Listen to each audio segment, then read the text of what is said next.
For more than 3,000 years, the gold mask of Pharaoh Tutankhamun stayed hidden in the Valley of the Kings. This artifact, which stands about 21 inches tall, shows how skilled and artistic the ancient Egyptians were. But nobody expected that X-rays would reveal its biggest secret. King Tut was the last ruler of his family during the 18th dynasty. He took the throne at just 9 years old, but ruled for only 10 years before he passed away unexpectedly. If we're being honest, back in ancient Egypt, he was mostly forgotten by the rulers who came after him. His tomb wasn't a big deal for them, so much so that even the grave robbers forgot about him.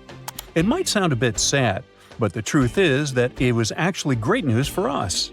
Since his tomb was practically forgotten, it ended up being perfectly preserved.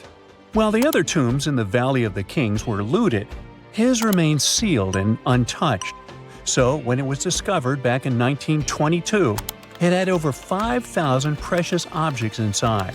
That made Tutankhamun basically an instant celebrity and one of the best-known pharaohs nowadays. Among the treasures was the most stunning piece, his golden mask. This mask is said to be an exact image of the king's face, or at least it was supposed to be, but we'll get to that later. The purpose of this accurate representation of his face was to make sure that his soul would recognize him in the afterlife and return to his mummified body. In ancient Egyptian beliefs, this would allow him to continue living in the afterlife. The details of the mask clearly looked incredibly difficult to create, but people didn't realize how complex it truly was until many years later. The first X-rays of the mask were taken in 1967. Back then, the main reason for these scans was practical – conservation. The mask was heading to Paris for an exhibition, and it was the first time it had ever left Paris. This would help them keep track of any changes during the exhibit. Plus, the images could give clues about how the mask was made, but back then, they probably didn't fully realize just how complex its construction was. I mean, Egyptian goldsmiths didn't use modern soldering techniques. So, how did they make this mask? New X-rays taken in 2007 gave us some answers. It turned out the Egyptians didn't use pure gold, which is 24 carats. The mask was actually made of 23-karat gold, meaning it was mixed with another material. So, specialists discovered that the gold sheets contained a small amount of copper, a reddish-brown metal. This was likely done to make the material more flexible and easier to shape. They would then shape the gold sheets by heating and hammering them over and over again. But there was one more secret inside the mask that wasn't discovered until 2015. The year before, the staff at Cairo's Egyptian Museum were working on the mask display when the long beard of the mask accidentally got knocked off. Another theory is that the beard had become loose over time and just fell off. Either way, the fact that King Tut's beard came off caused a lot of stress. After all, we're talking about one of Cairo's biggest tourist attractions, so the experts had to fix the problem quickly. The restoration process started with a detailed recording of the mask's condition. To do this, they had to take a full three-dimensional scan of the artifact, and, by accident, they found something very interesting in the mask. Inside the royal beard, there is a gold tube, an intriguing structure that the Egyptians likely used to attach the beard to the rest of the mask. And that proved, once again, that the process of making this mask was even more complex than experts thought. But the mysteries don't stop there. Remember how we mentioned that the mask was thought to perfectly represent King Tutankhamun's face? Well, that might not be entirely true. Some popular theories suggest the mask was never meant for him and was actually made for someone else. A study published in 2015 suggested the mask was originally made for a female pharaoh, his supposed stepmother, the famous and beautiful Egyptian queen Nefertiti. The biggest clue comes from an inscription on the mask. At first glance, it seemed to belong to Tutankhamun, but after a close examination, researchers noted that something else was actually written underneath King Tut's name. The royal name stamp seems to have been altered, and originally it had something written on it that translates to Queen Nefertiti. There is another feature of King Tut's golden mask that was overlooked for years, which adds even more mystery. As we mentioned earlier, experts believe he wasn't respected much by the pharaohs who came after him. And one of the clues that made archaeologists think this is the pierced ears on the mask. Some researchers believe that King Tutankhamun wouldn't have worn earrings after he was a kid.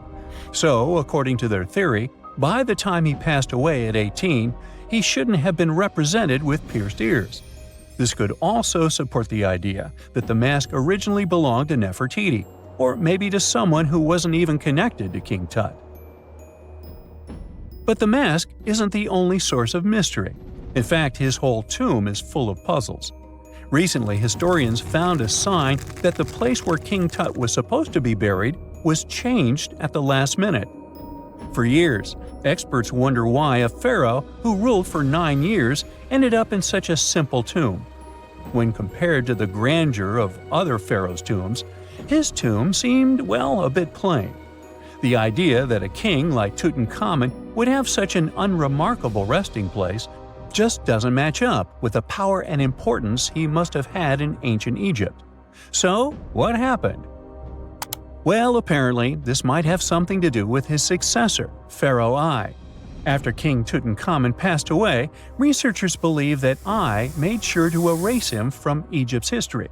So, one theory suggests that he was probably behind the quick decision to place King Tut's body in a smaller, less impressive tomb. When experts looked at I's own tomb, they found something interesting. There is a large wall covered in painted baboons. This is the same type of artwork found in Tutankhamun's tomb. It seems like the same person might have chosen the artwork for both tombs. Now, the design and decoration of the two tombs are almost identical, suggesting there was a shared hand behind both. But there is one key difference. I's tomb is fit for a king. It's much bigger and more impressive, even though the style and artwork are similar to what you see in Tutankhamun's tomb. So the theory suggests that I decided what went into both tombs. Since Tut passed away unexpectedly at a young age, his grand tomb wasn't finished in time. Normally, pharaohs start building their tombs while they're still alive to make sure everything is perfect. But Tut passed away when he was just 18, so there wasn't enough time. I may have taken advantage of the situation, ordering a smaller tomb for Tut and keeping a larger one for himself. Experts believe this theory explains why Tutankhamun's tomb is so simple and how I managed to wipe his memory from history so easily. But in the end, the story of King Tut's mask and tomb is full of mystery and intrigue. Each new discovery sheds more light on what really happened all those years ago. But one thing is for sure, the secrets of ancient Egypt still have much to reveal, and King Tutankhamun will continue to fascinate people for years to come. Unlike many other ancient Egyptian burial grounds, King Tutankhamun's tomb stayed hidden and free of unwanted thieves for 3,000 years. One reason was that the tomb was smaller than average and tucked away in a place called the Valley of the Kings. This area was already being extensively explored by the time they stumbled upon Tut's spot. The entrance was all covered in debris from building a nearby tomb, which must have also helped keep it a secret. There were also zero writings or signs on the outside of the tomb. Time passing also played a part in keeping it in amazing shape until the 1920s, when a man named Howard Carter finally made it in. But was Carter that big of a hero? Some recent findings say he might have been sneakier than initially thought. People used to think Carter wasn't just a glorified treasure hunter, he was a true archaeologist. Before Tut, he had been on a relentless quest for Egyptian artifacts. He discovered his interest in these unusual objects when he was a child, and soon started drawing the sculptures and inscriptions that were found in ancient tombs. After stumbling upon the remains of King Tut, Carter spent a decade recording and processing all sorts of objects, like golden thrones, chariots, and statues from Tut's tomb, shipping them down the Nile to Egypt's museum in Cairo. Well, at least that was the official story. More recent discoveries claim that not all of the objects made it to Egyptian officials. A secret letter seems to uncover Carter's little 10 for them, 1 for me policy. The letter in question was sent to Sir Alan Gardiner, a philologist and friend of Carter's, dated from 1922. In these writings, Carter mentioned having found the tomb and was asking his buddy for some advice. In another letter from 1934, Gardiner seems to be thanking Carter for an amulet, which was sent to him as a thank you gift. Carter was adamant that it didn't come from Tut's tomb, but evidently it did. Even the British director of the Egyptian Museum was onto Carter's sneaky endeavors, but couldn't prove it. He compared Gardiner's amulet to others from Tut's tomb, and lo and behold, they were a perfect match. Gardiner was so disappointed to have been put in such a sticky situation that he vented to Carter in another letter. Deciding to be a good friend, Gardiner didn't throw the famous archaeologist under the bus. Instead, he advised Carter to take those stolen goods back to Cairo, just like he'd advise you to like this video and subscribe to the Brightside channel for more amazing videos on the most unique topics in history. It's not the only shady piece of information on Carter's post-discovery behavior. In 1947, a man named Alfred Lucas, who used to work with a controversial archaeologist, gave some information in an obscure journal in Cairo. He claimed that Carter sneakily cracked open the burial chamber door himself. Then he sealed it back up like nothing had happened before the official uncovering. Now, why would he do that? Well, the same theory suggests that Carter and his crew might have entered the tomb early so they could get their hands on some ancient goodies. Obviously, these people couldn't risk having such objects sold while they were still alive, but made sure they were auctioned off after they passed. Carter, though, never confessed to anything. He made no official denial either, but the Egyptian government couldn't risk any more mysterious disappearances, so they prohibited him from entering the tomb for a while. Some have connected this apparent stealing to the curse of King Tut. If you've never heard of it, know that it became quite the scary tale soon after King Tutankhamun's resting place was uncovered. It claimed that anyone messing with the tomb of the boy pharaoh would face some serious bad luck. It's not all dramatic like a mummy going on an aggressive spree, but word got out that the people involved in disturbing King Tut's lair met some mysterious, untimely ends. The main untimely passing related to this supposed curse is that of George Herbert, the 5th Earl of Carnarvon. He was this British aristocrat who helped fund the search for the tomb. He passed away just a year after the tomb was opened. Now, people love to call it mysterious, but it turns out that Herbert was already in pretty bad shape health-wise when he got to Cairo, and he ended up getting taken down by a regular disease. Now, let's talk numbers. There were a lot of people linked to this tomb opening – security guards, archaeologists, and supporting staff. And sure, a few of them did pass not long after the tomb started receiving visitors. As much as we'd like this curse to be true for the sake of, good storytelling, statistically, if you have a bunch of people connected to opening a tomb, you'd expect some passings just by random chance. The average lifespan for those supposedly targeted by the ancient curse was more than 20 years after the spell was supposed to kick in. Herbert's daughter even lived until the 1980s, that's half a century later. And Howard Carter himself lived until 1935, a solid 16 years after the big reveal. Some have suggested that the whole curse was nothing more than a careful PR strategy. You see, when Tut's tomb was found, Howard Carter wanted to make a priority out of keeping nosy reporters away. So he might have come up with a curse hanging over anyone entering the boy king's resting place. But what was stolen from King Tut's tomb anyway? Well, some jewelry to begin with. It might have been snatched by Howard Carter himself, according to a French specialist. He did some intensive research by looking at old pictures taken from inside the tomb back in the 1920s. He compared those images to various objects from museums and auction houses. He soon started to piece together the whereabouts of some of Tut's jewelry. First up, there's this collar that used to be on Tut's chest. It was all broken into pieces, and some parts went via Carter to the Nelson Atkins Museum in Missouri. Meanwhile, other bits ended up on a necklace owned by some unnamed people who tried to sell it in 2015 but failed. Even the Nelson Atkins Museum agrees, as they've confirmed the information on their website. Then there's a headdress piece. Some beads from it that once belonged to Tut apparently got stolen by Carter too. They were also strung into a necklace and are now being held at the St. Louis Art Museum.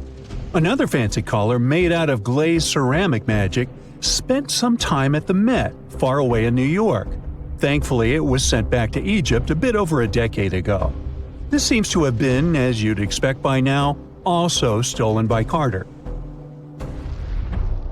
Missing artifacts aside, King Tut still gave a ton of amazing objects that helped us learn more about this incredible ancient culture. Starting with the famous burial mask. It's this massive 21-inch gold art piece with semi-precious stones and glass paste. It weighs 22 pounds and showcases the boy pharaoh with a long beard and a headdress with a cobra and vulture.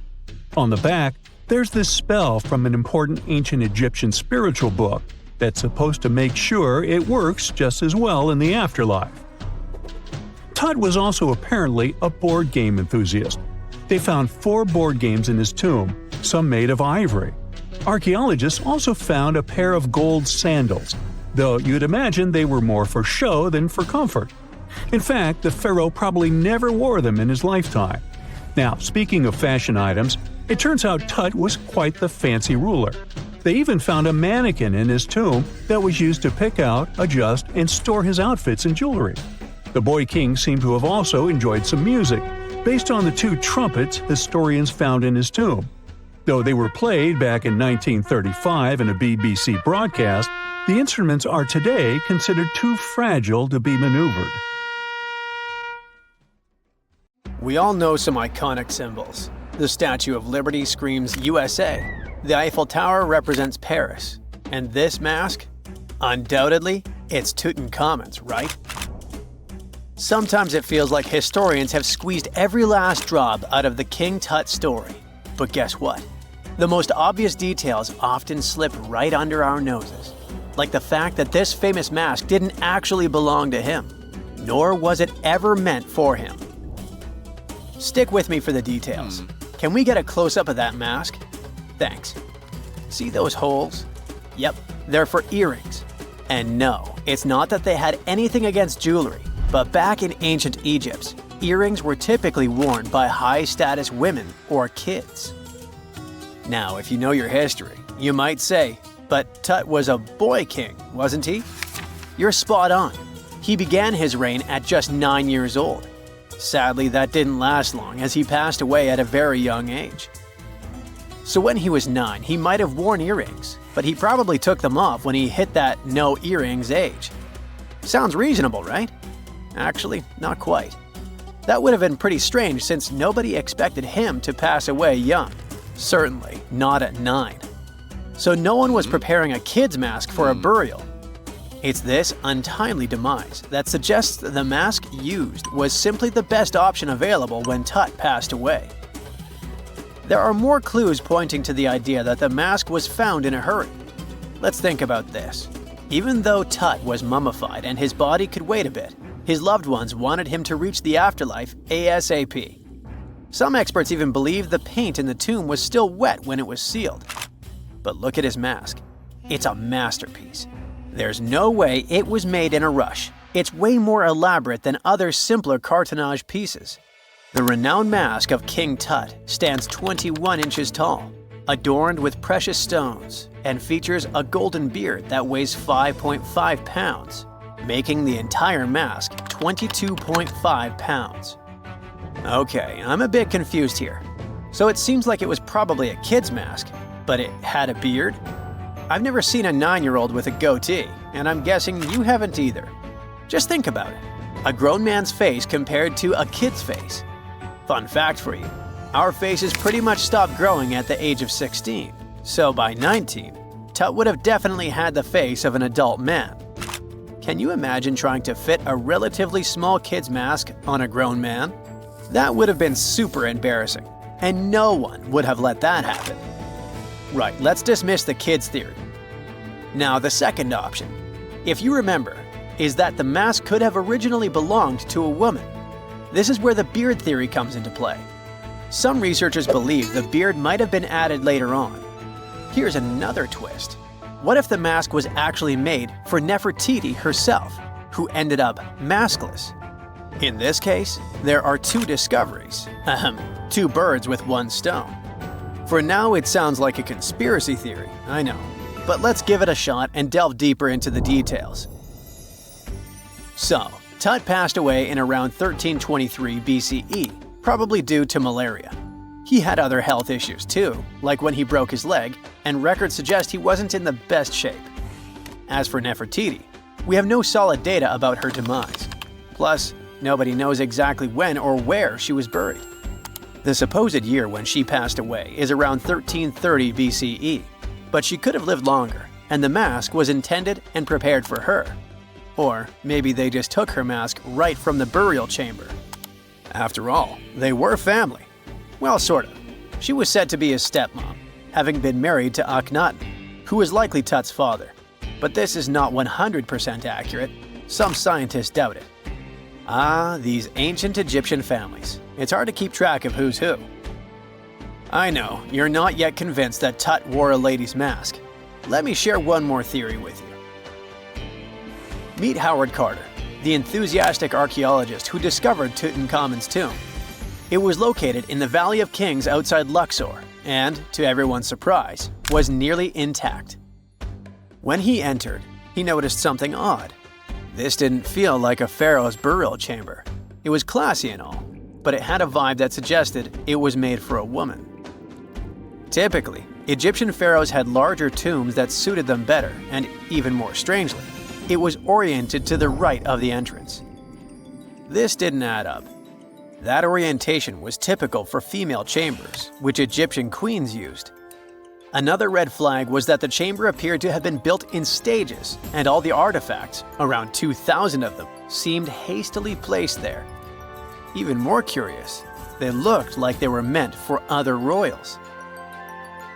Carter discovered this burial site in 1922, but it remained a mystery as to why it was so bizarre. Almost a century later, Nicholas Reeves thought he may have solved the puzzle. He claimed that King Tut might not have been the original resident of the tomb. Instead, he suggested that the undisturbed resting place of the legendary Queen Nefertiti could be hidden behind the walls of the boy king's burial chamber. Nicholas studied high-resolution photos for months, meticulously examining every pixel.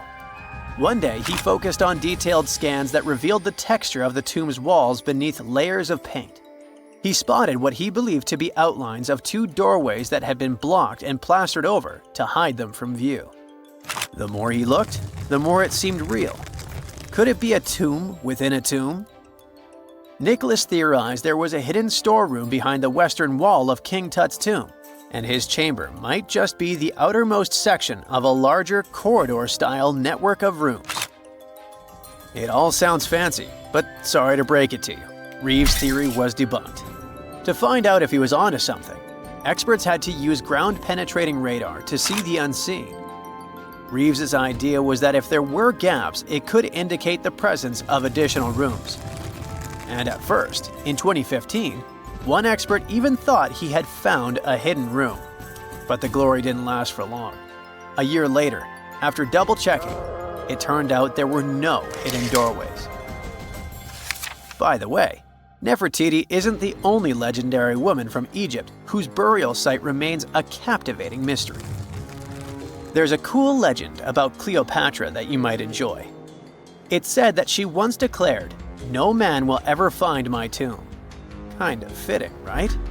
After all, the person who's come closest to uncovering her final resting place is a woman.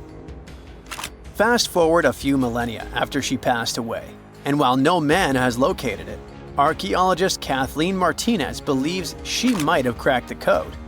She's been on the quest for Cleopatra VII's tomb for nearly 20 years, and recently discovered a bust that she thinks represents the famous queen. However, not everyone is on board with her claim. Some experts argue that the bust doesn't resemble Cleopatra at all. Alongside this intriguing marble statue, Martinez's team also unearthed 337 coins, some of which, less controversially, feature Cleopatra's likeness. But the real part is that it's still not officially confirmed. There's no doubt about the existence of the small bust. It's carved from white marble, fits in one hand, and shows a woman wearing a royal crown, according to a translated statement from the Egyptian Ministry of Tourism and Antiquities. The big question, though, is who it actually depicts. While Martinez insists this statue is a representation of Queen Cleopatra VII, many other archaeologists argue that the facial features don't match, suggesting it likely belongs to a princess instead. Sorry, I can't resist the temptation of breaking the magic for a moment. Some folks believe that the whole idea of "no man will find my tomb" is misunderstood. Even if she did say it, what she probably meant was "no living soul," and it wasn't about gender at all. It can as well be just a beautiful legend. Toodaloo! Footsteps pounded behind him. Heart racing, he lunged toward the towering statue, fingers fumbling with the hidden crevice. No time. He shoved it inside just as shouts closed in. A deep breath, loud heartbeat. Then he ran, vanishing into the dark, leaving his secret buried in stone, waiting to be found. Throughout history, statues haven't just been silent guardians of the past.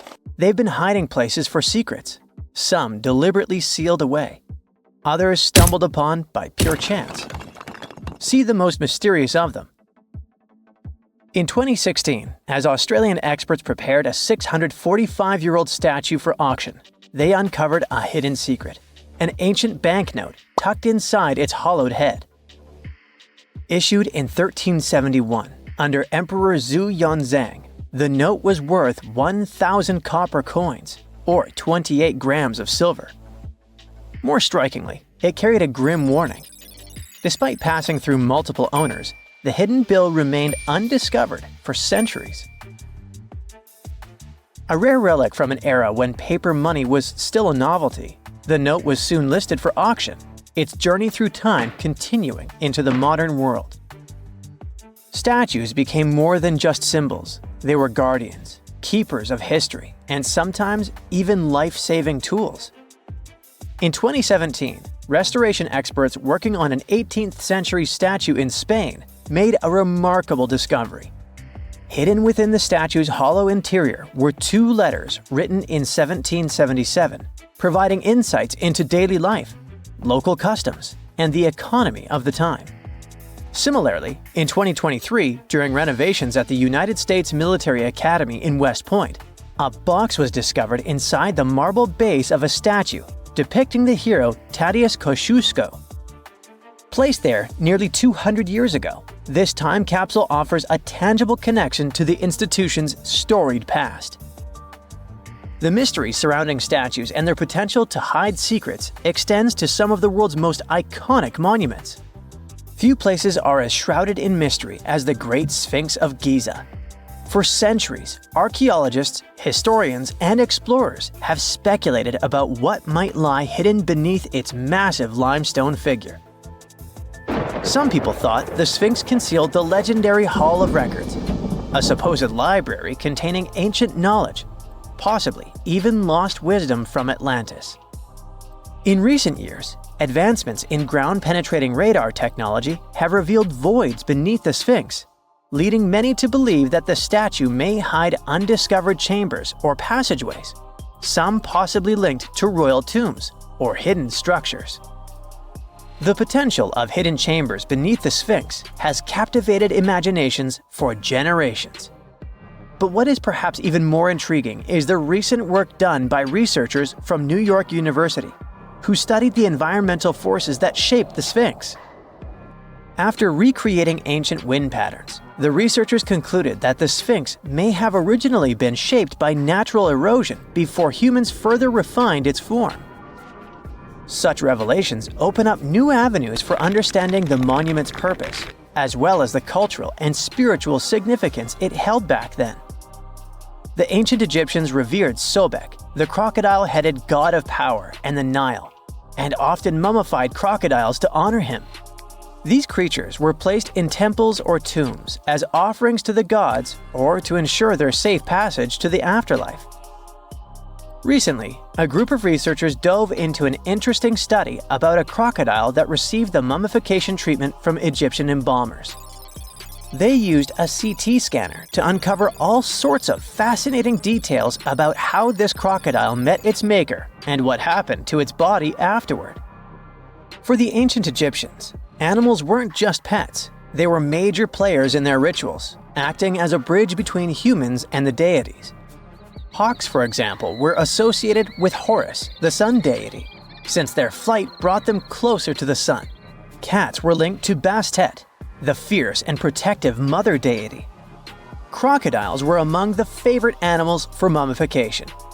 These reptiles were seen as symbols of Sobek, the lord of the Nile, whose presence announced the annual flooding that brought much-needed water and fertile soil for farming.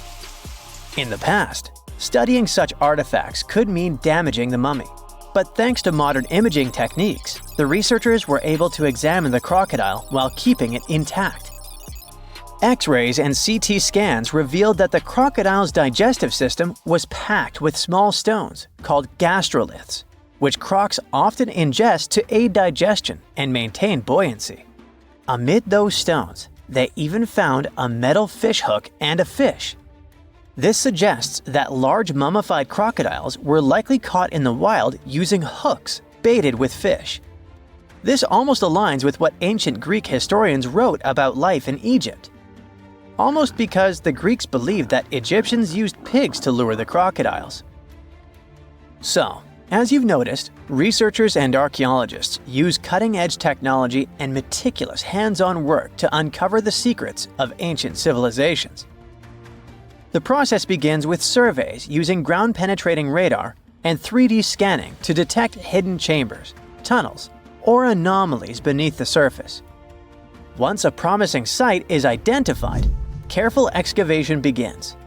Layers of soil and debris are removed slowly, ensuring that no detail is lost. The exhibition of Rijksmuseum Museum in Amsterdam features a remarkable 15th century Tibetan gilt copper statue of Guhiya Samaja Akshobhya. This figure, symbolizing the unity of opposing forces and a higher state of enlightenment, was previously unknown to the museum's collection. Recent examinations of this statue have revealed hidden relics and scrolls within its hollow structure, offering profound insights into the religious practices of the time.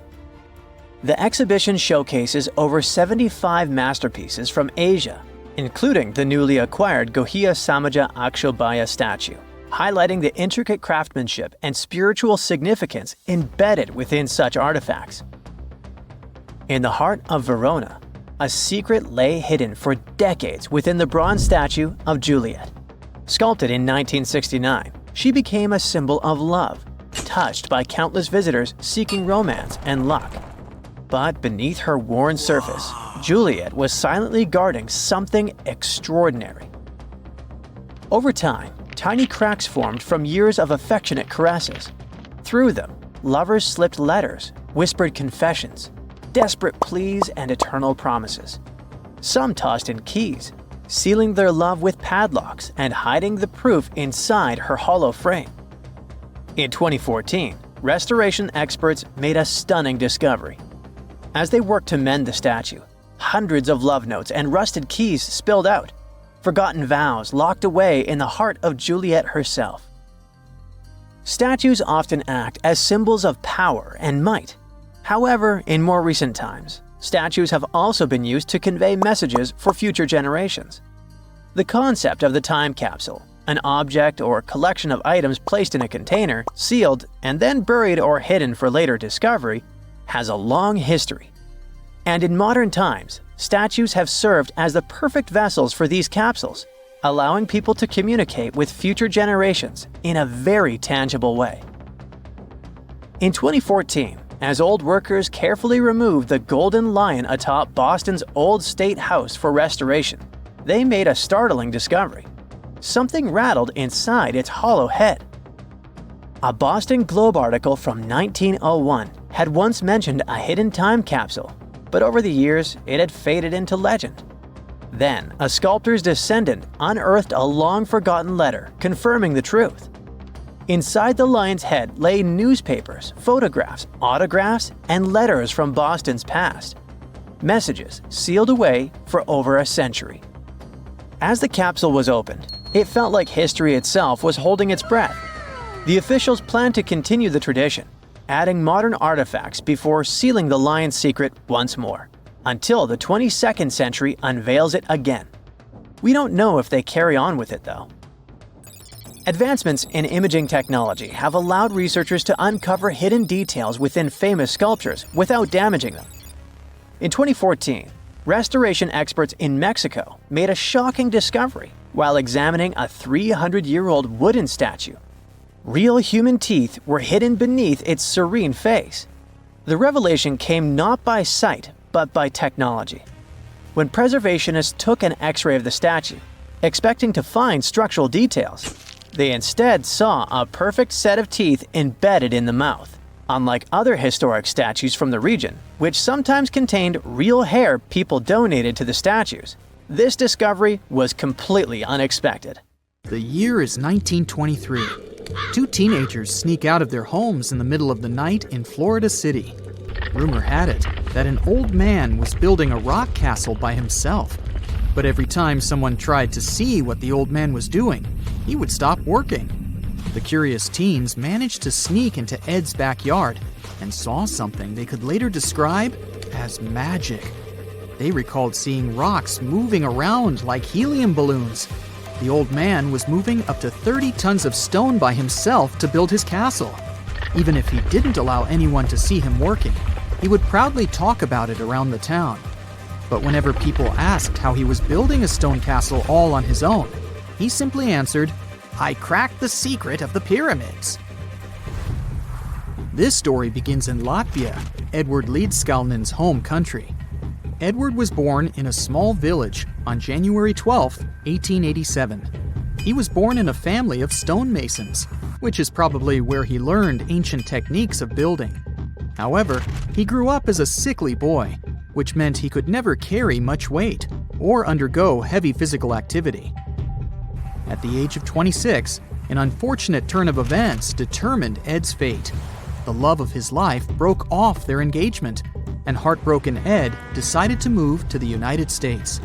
He lived in a couple of American states before finally moving to Florida, where his life's adventure started.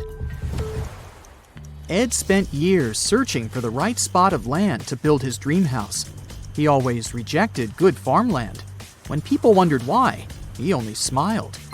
Finally, when he bought land of his own, it was deemed terrible by his close friends. The soil was bedrock. He could neither plow nor farm it, but it seemed perfect for what he was seeking to build. Ed's close friends would often describe him as eccentric. When asked why he wanted to build a house, he would only say, "It's for my sweet 16. Someday she's coming back." Then, he changed the topic of the conversation. It took Ed about 30 years to finish Coral Castle, and he did it all by himself. He would only work under the cloak of night and never let anyone see what he was doing. The completed Coral Castle embodies a number of unsolved mysteries. If you were to visit the site back then, you'd have to go through a 9-ton, 8-foot-tall revolving gate door that even a kid could push with just one finger. Ed was so proud of this door that he originally named the site Rock Gate Park. It was renamed Coral Castle only much later, after Ed's passing. Once inside, visitors would access the incredible wonders of Ed's constructions: towers, mystic symbols, furniture, and swing sets, all made entirely of monolithic blocks of stone. The stones are set on top of each other, using only their weight to keep them together. And believe it or not, the entire park gathers around 1,100 tons of stone.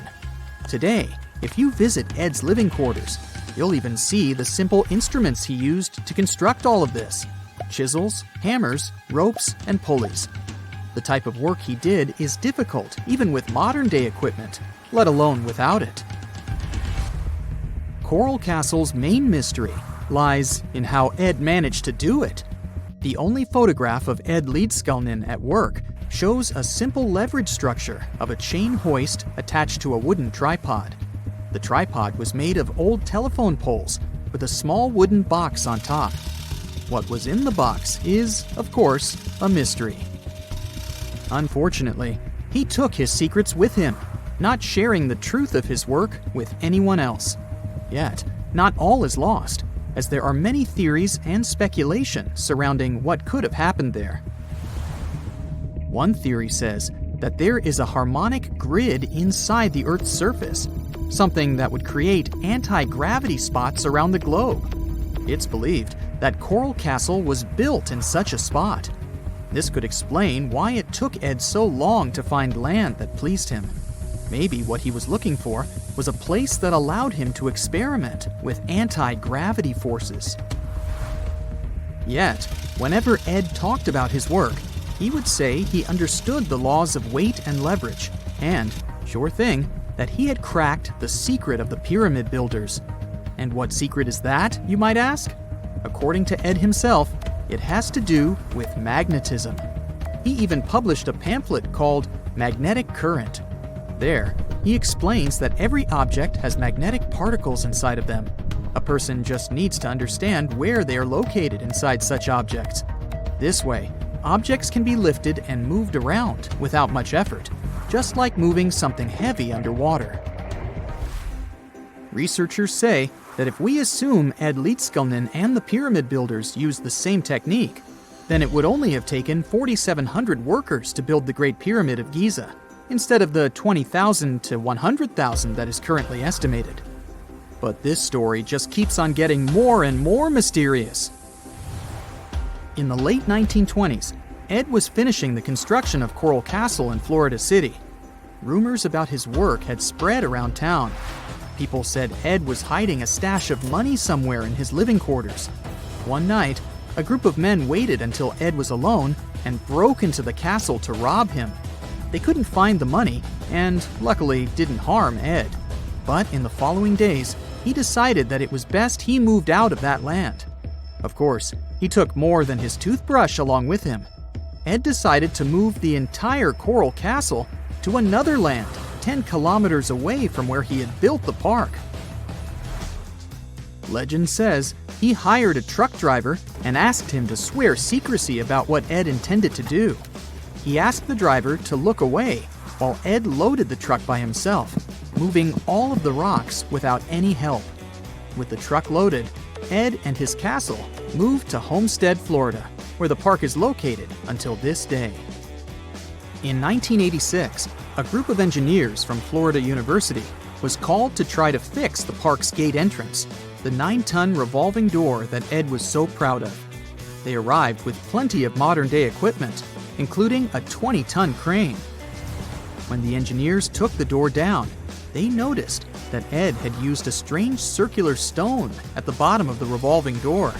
The engineers couldn't understand how this frisbee-sized rock could withstand 9 tons of weight without breaking into pieces.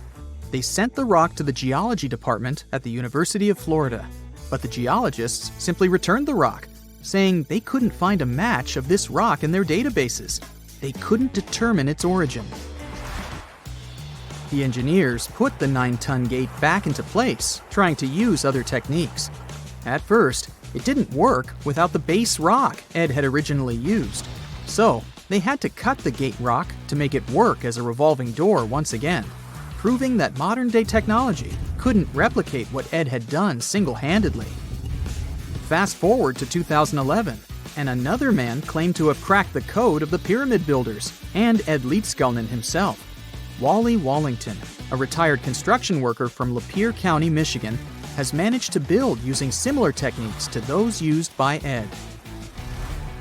Wallington is known for having built his personal Stonehenge in Michigan. He is said to have used simple machines, such as levers and counterweights, moving around multi-thousand-pound concrete blocks.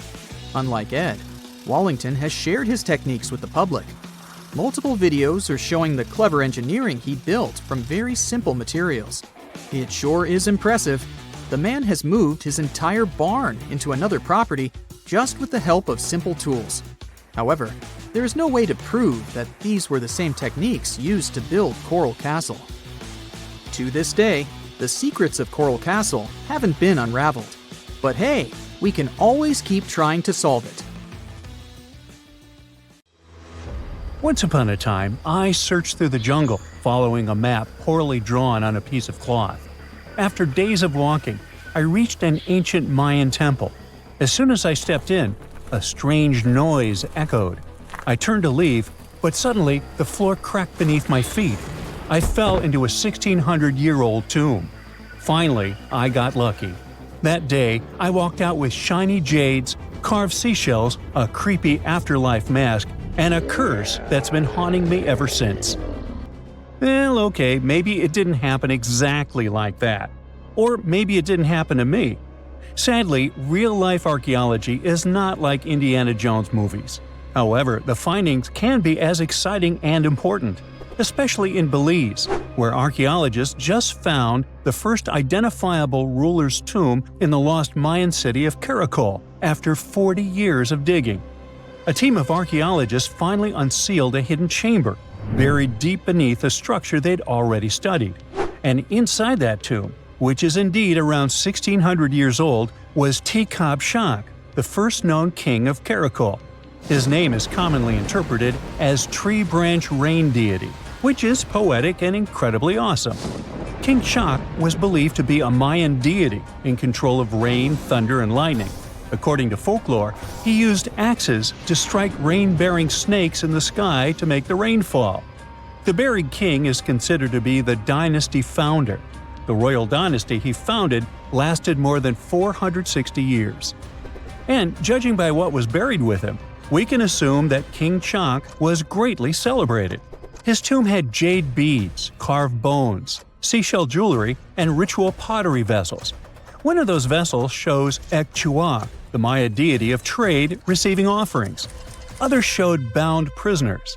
Archaeologists could tell they had found some high royalty when they noticed a considerable presence of red cinnabar in the tomb, a rare and expensive material from the Mayan world.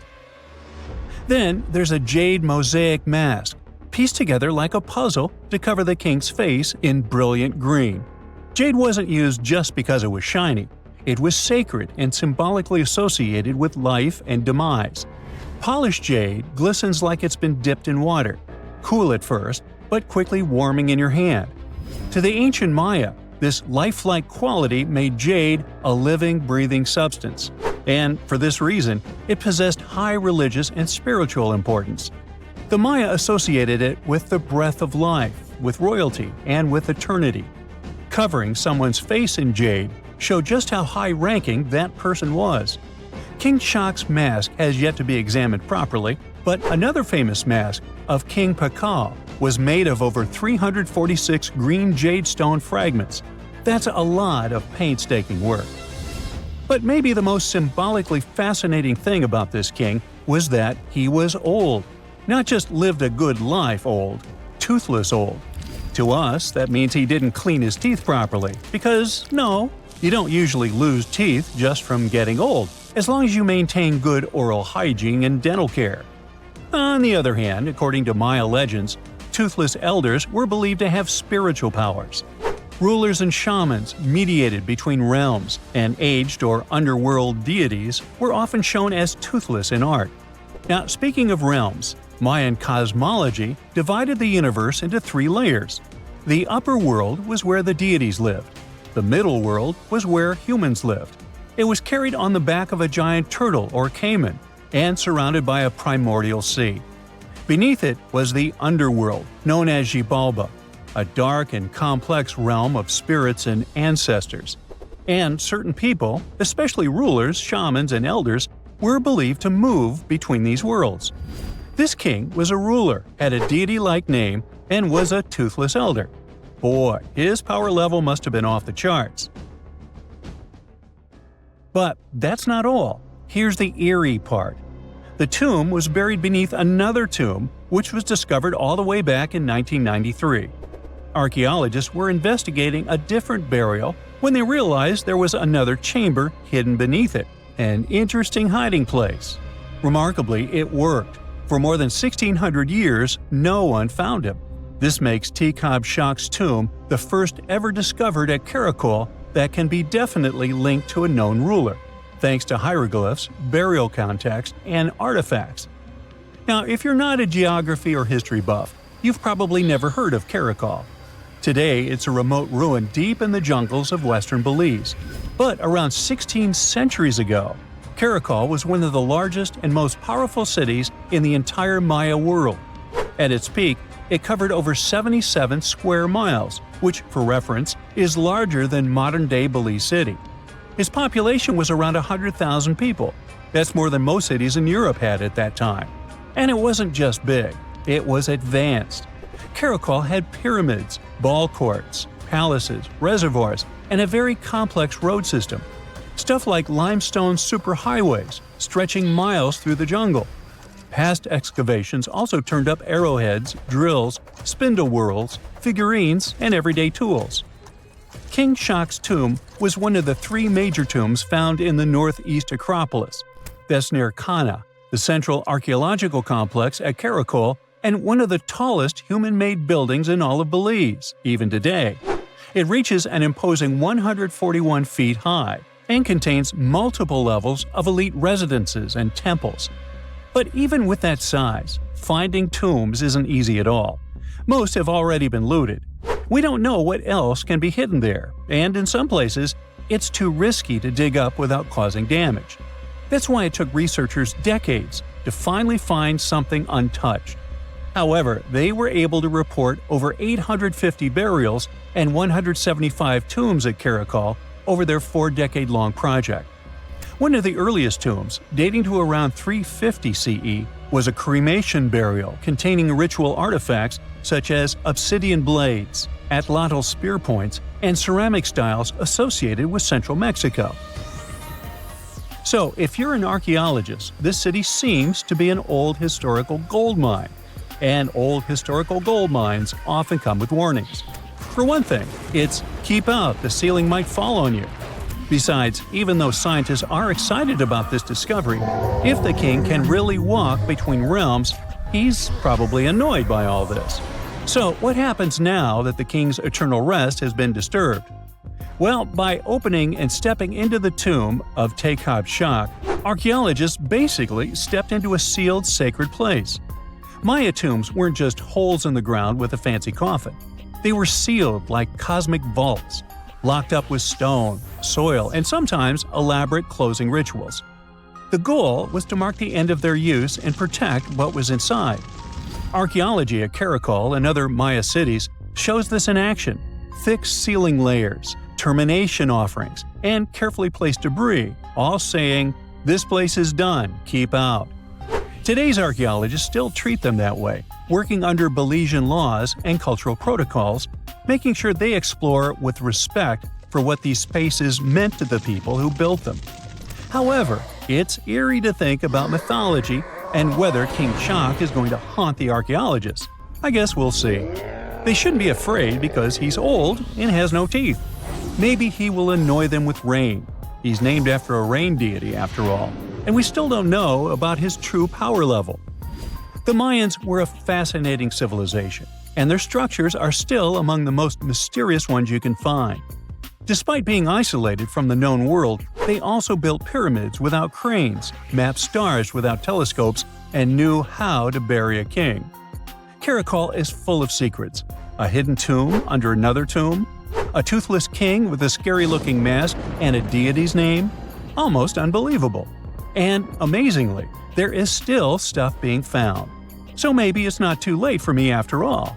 But first, let's see the aftermath of this curse, huh? Now, this bad boy was the size of a husky and could maybe pass for one, except it didn't have any fur and was a top predator with extra-long, blade-like canine teeth. Ooh, charming. Meet the earliest known saber-toothed animal to have ever lived. It roamed the Earth well before the dinosaurs.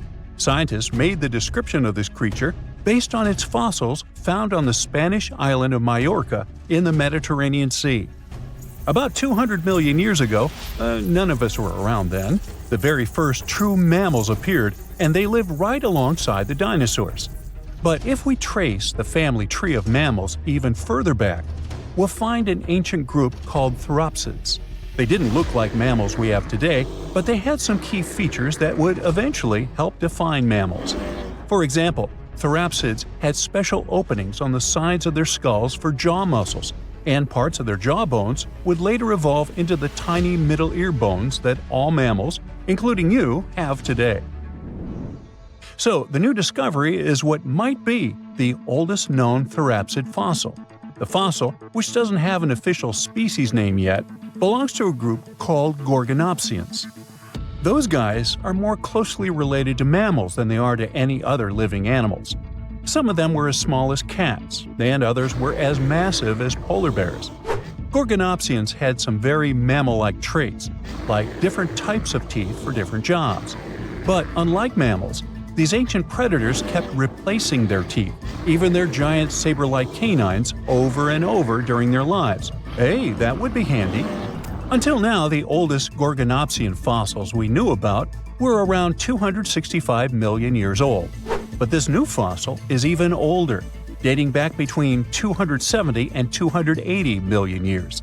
The find was super detailed and complete, including its sharp knife-like fangs, part of its jaw, pieces of its spine, ribs, tailbones, and toe bones, plus most of one of its back legs.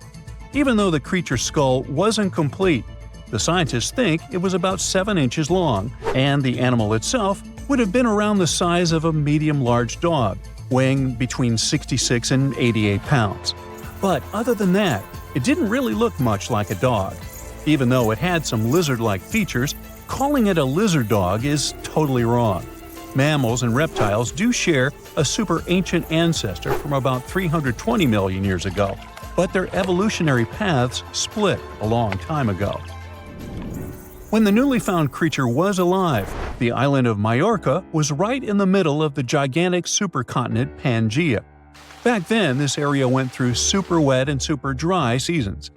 Scientists have always wondered if major moments in mammal history happened in tropical places like this, but we just didn't have the right fossils to prove it. Now, with the discovery of the oldest known Gorgonopsian in Majorca, the missing pieces of the puzzle are coming together. It looks like some huge steps in mammal evolution could have happened in low-latitude environments we haven't explored much yet. The so-called gap in the fossil record might just be because paleontologists weren't looking in the right spots. Our hero of the day wasn't the only cool guy rocking the planet before dinos settled in. Over 500 million years ago, the weirdest predators to have ever existed ruled the oceans. The name is a bit tricky to pronounce, so I'm not going to. Okay, it's Anomalocaris, but it just literally means unusual shrimp. This creature looked nothing like anything alive today. Scientists think it was the first true apex predator, the orca of its time. Anomalocaris was massive for its era, as it grew up to 3 feet from its sharp grabbing arms to the tips of its tail fins. For a while, everyone thought trilobites were its go-to meal, but new research shows it wasn't strong enough to crack open trilobite armor. So instead, it was a speedy, agile hunter with awesome vision, and it often picked off soft-body animals that zipped through the open water. Now, another really cool creature from pre-dino times is a fish that could walk on land. Tiktaalik lived in marshy rivers that looked a lot like today's Amazon rainforest. It could grow up to 9 feet long, and it found its prey in rivers and inlets like a modern-day freshwater crocodile. It had a flexible neck and even some early versions of lungs, and thanks to them, it could survive both in water and out of it. Why fish like Tiktaalik started moving toward land about 395 million years ago is still a bit of a mystery. Around that time, the ancient supercontinent called Gondwana was drifting closer to the land that would become North America. This slow movement created lots of shallow, swampy habitats, which were perfect places for crocodile-like animals to thrive. Plus, these areas were near the equator, so they were warm and tropical. But there wasn't a lot of food waiting for them on land, so maybe they moved there for safety reasons. There were fewer predators and better spots to lay eggs there compared to the water. Creatures first adapted to living in open water, then shallow water, then marshes and river edges, and only after a long, slow transition did they finally step fully onto land. Now, how about a millipede the size of a small car and weighing as much as a large dog? This beauty lived over 300 million years ago in what is now England. Back then, during the Carboniferous period, Earth's atmosphere had way more oxygen, over 26%, compared to today's 21%. Scientists used to think the high oxygen levels were the only reason these creatures could get so big. But back then, they found a new fossil from a time when oxygen wasn't that much higher than today. They discovered it purely by accident, when a boulder split just right and revealed one of the most complete and largest giant millipede specimens ever. This one could have lived not just in swampy areas, but also in open woodlands filled with tasty seeds, nuts, and maybe even small animals. There's a chance that this beast wasn't a slow, plant-munching crawler, but a predator that would snap up whatever it could find. After dominating the Earth for about 45 million years, the giant millipedes eventually vanished. Probably the reptiles pushed them out, clearing the way for the age of the dinosaurs. Now, in case you ever wondered what would happen if you crossed a polar bear with a saber-toothed cat, here's the answer. This guy ruled the southern ecosystems after migrating 7,000 miles across the supercontinent Pangaea around 252 million years ago. It had a tough skin like a rhino's and massive canines, perfect for tearing away huge chunks of meat, and it was an excellent runner. Once it got to its new home in what is now South Africa, it replaced a whole group of local predators. But its glory didn't last long, as closer to the end of the Permian period, massive volcanic eruptions made the weather patterns change and wiped out about 90% of all species. And because top predators are usually big, slow to grow, and not super common, they often vanish among the first when massive extinction events hit. And that's how our guy here went extinct. Our final creature of the day was a dragonfly that lived around 300 million years ago and had a wingspan of over 2 feet, 6 long, spiny legs, and huge, bulging eyes, Meganjura. This 4-winged giant is most likely the largest flying insect that ever lived, and it easily outsizes today's dragonflies, which are its distant relatives. Like modern dragonflies, Meganjura like to hang out in open areas near ponds and slow-moving streams. But unlike today's dragonflies, it wasn't just catching tiny bugs. This guy was likely the top predator in these open spaces. It used the spines on its legs like a flying trap to snatch prey out of the air, including other flying insects, small amphibians, and even lizard-like creatures. Scientists found the first fossils of Meganjura in 1880 in the coal-rich rocks in France. The fossils were incredibly well preserved and showed off the detailed vein patterns in their wings. Scientists think Meganjura grew so huge because it didn't have much competition from vertebrates, and the air back then, during the Carboniferous period, had a lot more oxygen than it does today.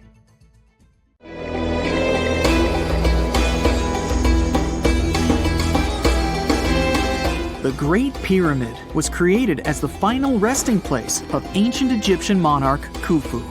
According to legend, French leader Napoleon entered the Great Pyramid and came back out looking shaken and super pale.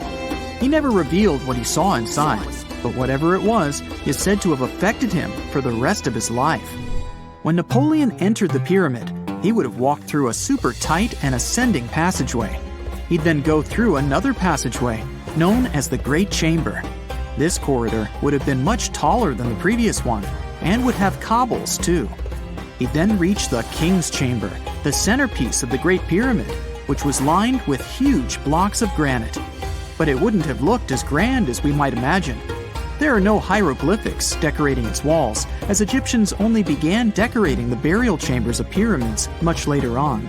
The pharaohs' tombs deep inside the pyramid would have also been filled with treasures, from chunks of gold to the world's most expensive jewelry. But this would have all been looted a long time ago. The only thing that probably would have been left in there would have been a huge sarcophagus, which would have once contained the king's mummy. He'd also have to walk past the queen's chamber. This room most likely didn't hold any queens though, as pyramids were usually only built for one person. There are mysterious tunnels leading from here. To this day, no one is really sure what they're there for. And that's not the only mysterious and creepy thing Napoleon may have encountered, as stories of pharaohs leaving ancient curses on pyramids go way back.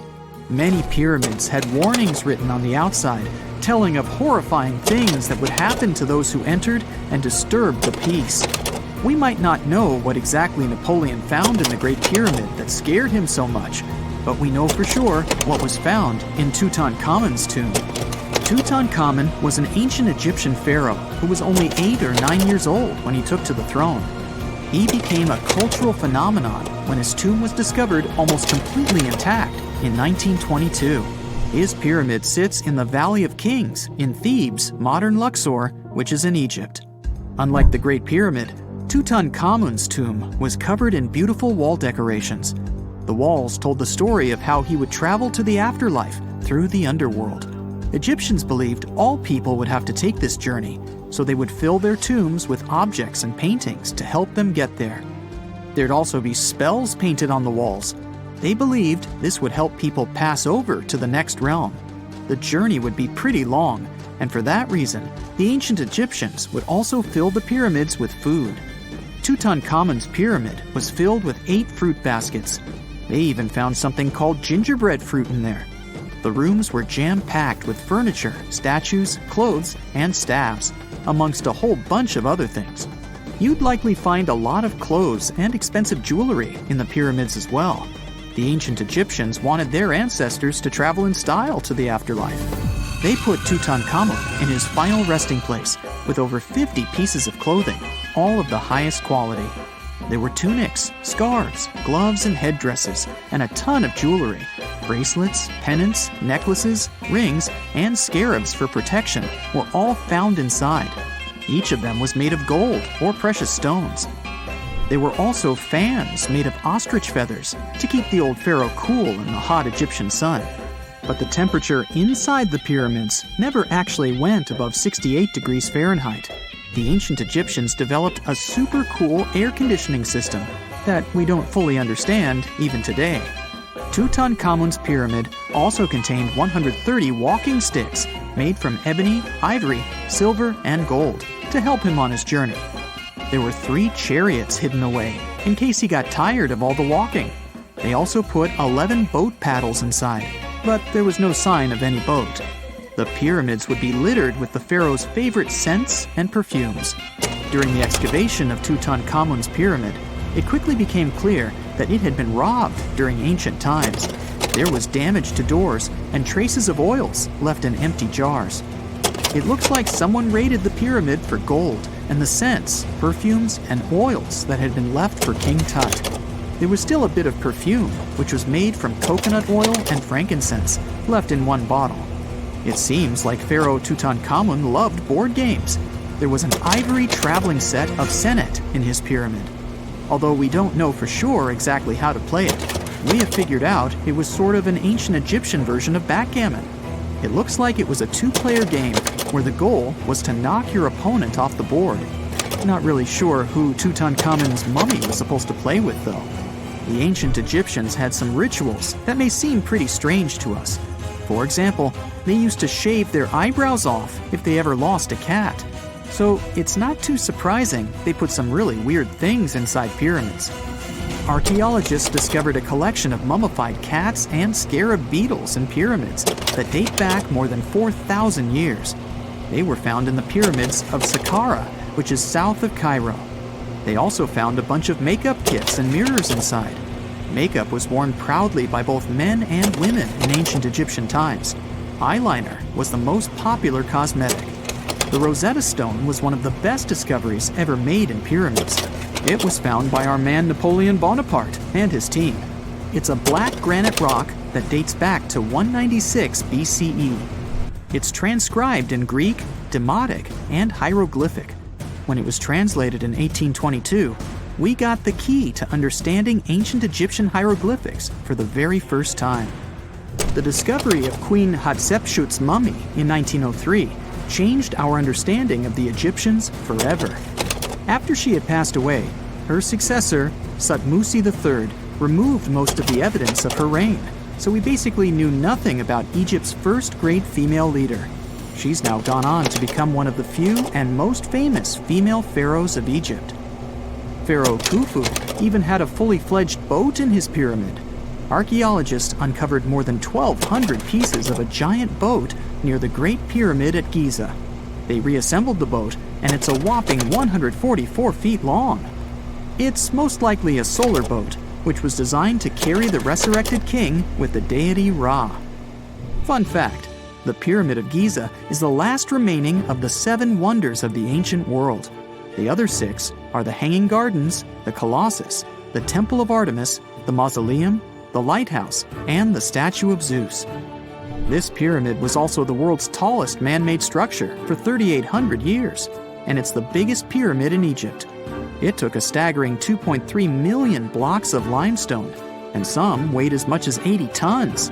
It took an incredible 100,000 laborers and a whopping 23 years to build. Its original height was a mega 480 feet. In 2017, archaeologists discovered something weird about Egypt's Great Pyramid. There's a hidden void that's at least 100 feet long, and no one really knows why it's there or what's actually inside it. The weird void is the first inner structure discovered within the 4,500-year-old pyramid since the 1800s. Scientists used cosmic rays to detect the massive hole, but are still no closer today to finding out what's inside. The ancient Egyptians took a lot of care building the pyramids, and everything was strategically placed and structurally sound, so it's super unlikely that this hole is due to blocks falling over time. Loads of pyramids also contain small model figurines called ushabti. These represented attendants. They believed they would come to life to serve the pharaohs in the afterlife. But it's amazing that all this stuff actually fit inside. There isn't actually a huge amount of space inside the structures. It's mostly just rock. And now we're off to almost 5,000 years ago. Let me take you to ancient Egypt, where back in 2550 BC, guess what? The construction of the Great Pyramids of Giza started. People learned to build cathedrals and skyscrapers, but it wasn't until recently that these massive buildings appeared. It's still a mystery to even modern scientists how these pyramids were built 5,000 years ago. No wonder they are one of the 7 wonders of the ancient world.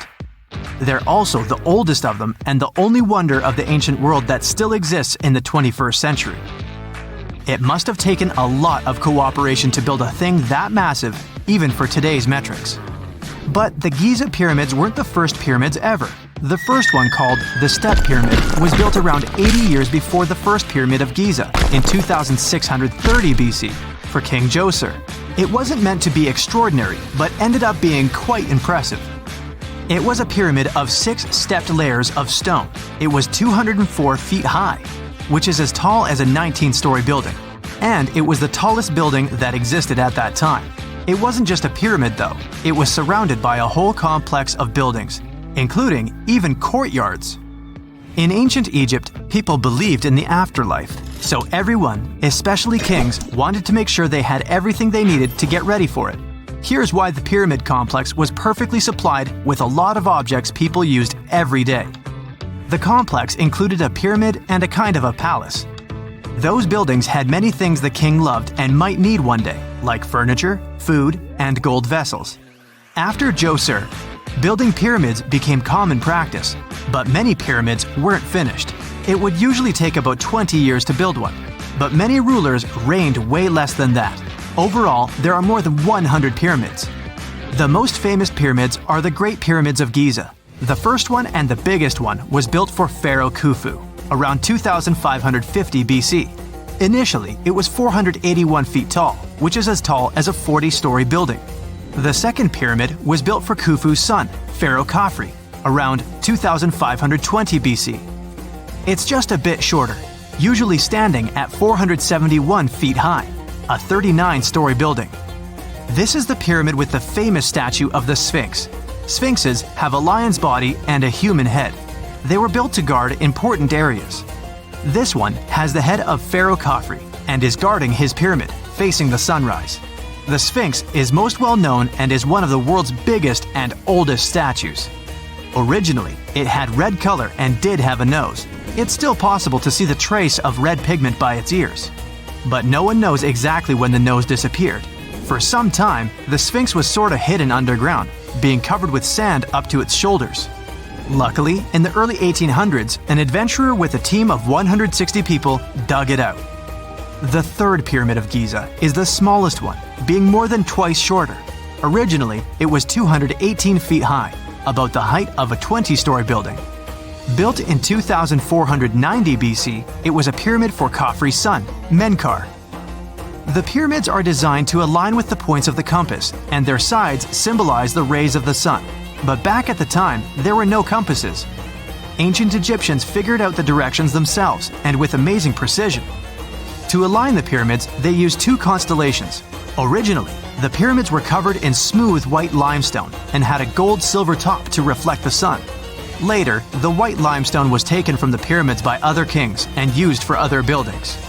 Scientists estimated that ancient Egyptians used about 2.3 million stone blocks to build the first pyramid. Each block weighed more than 1 ton. This is the weight of a rhino. Some blocks were even bigger, being almost as heavy as an elephant.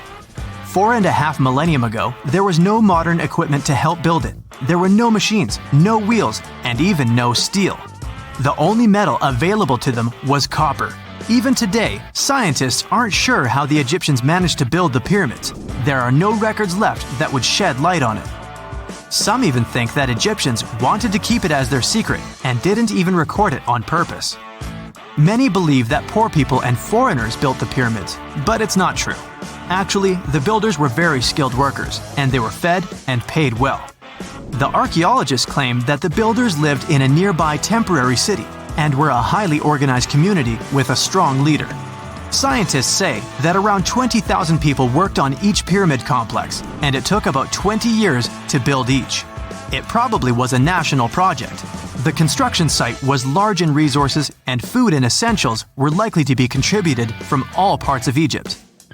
Even with all that support, it remains unclear how people managed to cut, transport, and assemble those huge stones. One of the theories suggests the stones were most likely transported on boats down the Nile River. Then, there was a harder part. They had to be moved to the construction site. For that, they probably used wooden sleds. It wasn't very hard to pull them because the sand mixed with the right amount of water was pretty slick. And 10 people could move a sled even with a rock weighing 1 ton pretty easily. Finally, one last problem. The stones had to be lifted and put into place. Archaeologists have discovered the remains of the ramps system that dates back to when the pyramids were built. Most likely, the Egyptians designed a unique system to move and pull huge stone blocks, but no one knows what it looked like exactly. The most common opinion is that there were several ramps around the pyramid to help move the blocks. The ramp was growing with the pyramid getting higher. They suppose people were walking up the stairs, pulling the stone on the wooden sled up in the middle on the sandy ramp. But this is just one of the options. Others say that the ramps were going around the pyramid. Some say the ramps were inside the pyramid. But we'll never know for sure, and it'll forever remain a mystery, just like the ancient Egyptians wanted. Surprisingly, there's not much inside the pyramids. Most of it is just solid stone with very little open space. But let's take a quick look inside the biggest of the pyramids of Giza.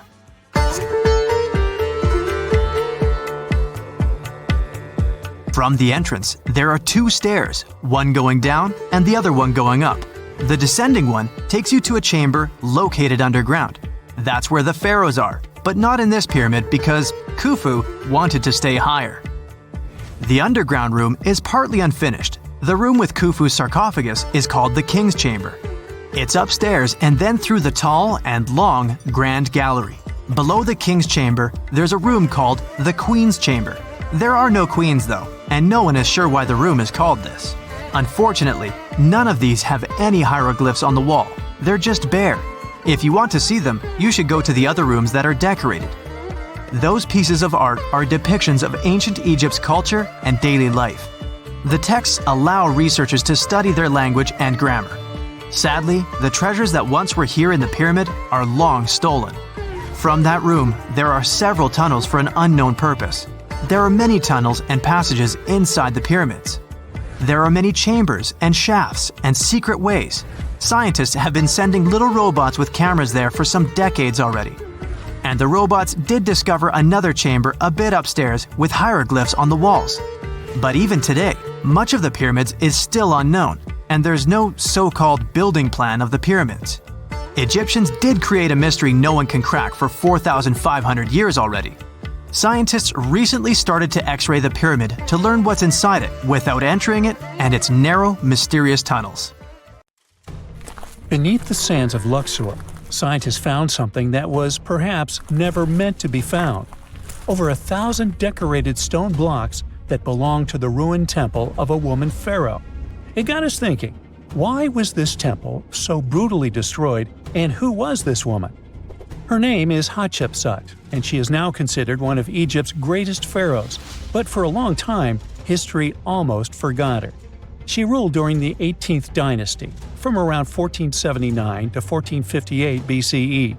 She's remembered for her ambitious building projects, successful military campaigns, and flourishing trade expeditions.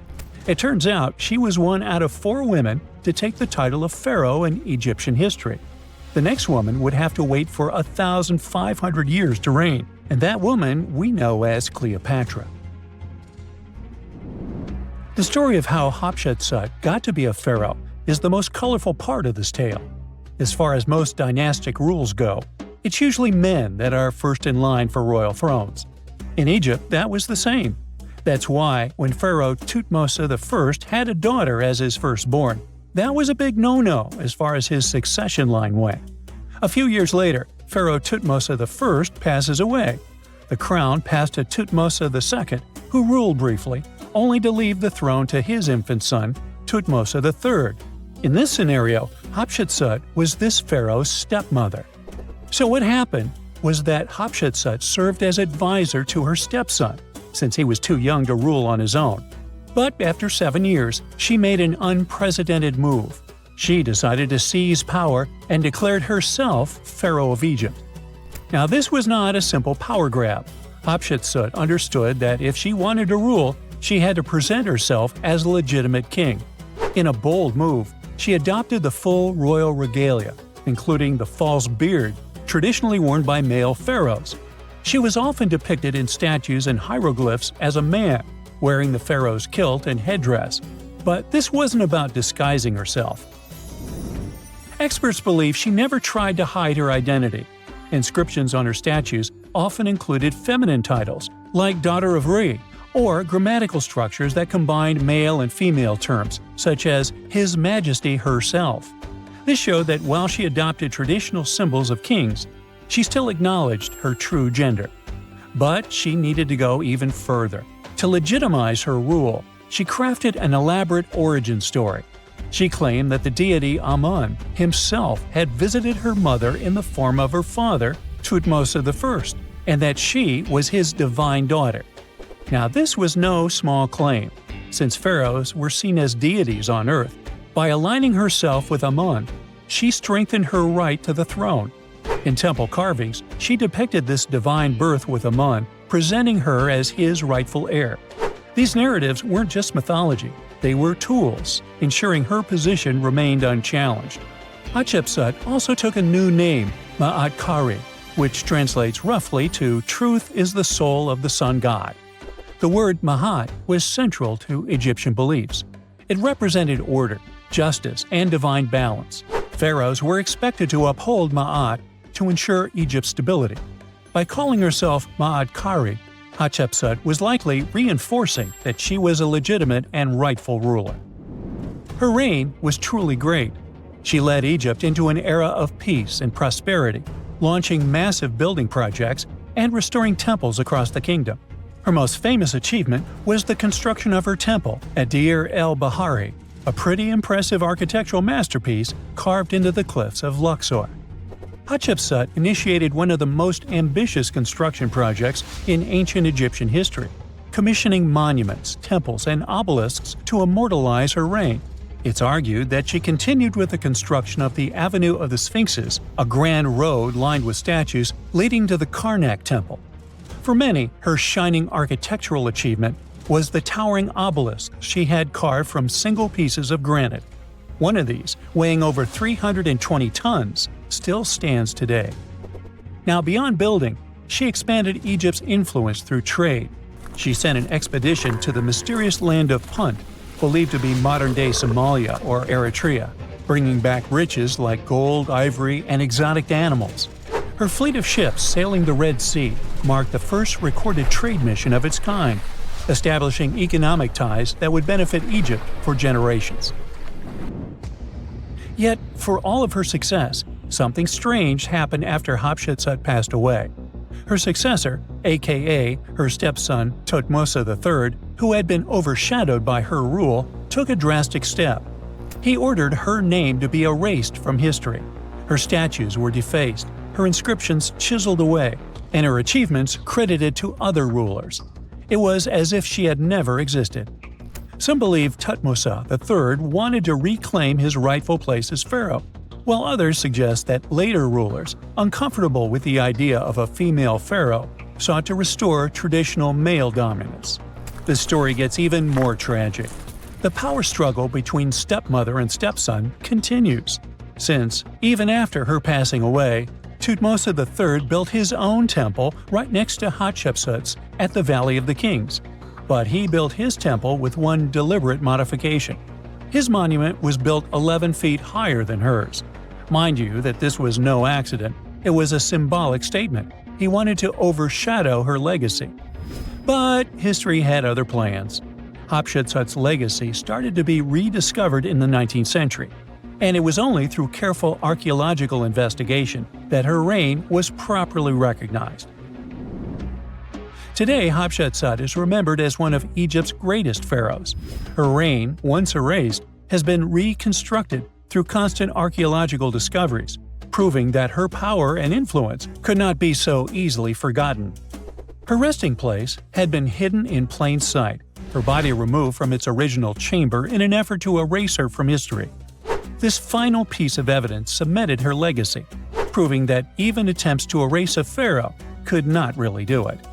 Hatshepsut's grand temple, Djeser-Djeseru, was a stunning architectural feat, designed to immortalize her reign and solidify her divine connection to Amun.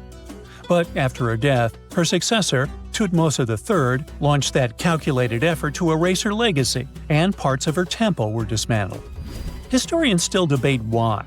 Was it a dynastic power move, an attempt to restore traditional male rule, or a bid to strengthen Thutmose III's claim to the throne? Maybe he was just a jerk. Whatever the reason, the destruction wasn't immediate. It happened decades after her death, suggesting it might not have been a personal revenge, but a broader political strategy. Yet, despite these efforts, her temple endures, and so does her story, a defiant echo of Egypt's first great female pharaoh. Let's travel through space and time to another place. Dashur, Egypt, is known to be home to several resting places of people from ancient Egypt. In the year 2017, scientists uncovered a long-lost pyramid. They quickly called the Ministry of Tourism and Antiquities because they suspected it was going to be a big deal. Unlike most pyramids that were found in the area, this one was completely sealed. Lifting the capstone was a delicate process. When they finally managed to open the pyramid, they expected to find an undisturbed chamber. Instead, it was chaos. The place had been looted, and the personal items of the person that had passed away were scattered all over. But in the middle of the wreckage, they found a chest. Using the latest scanning technology, they managed to read the damaged hieroglyphs on its surface. What they found was unbelievable. The name inscribed there was as clear as day: Princess Hatshepsut. Ooh. The discovery made in 2017 also opened up a lot of questions. After further analysis, scientists discovered the remains belonged to another Hatshepsut. It belonged to a princess that lived during Egypt's 13th dynasty. The fact that her resting place had been looted before it was sealed made scientists wonder. Were these ancient people trying to hide something about this public figure? And why is there almost no record about her in ancient Egyptian history? Ooh, stay tuned.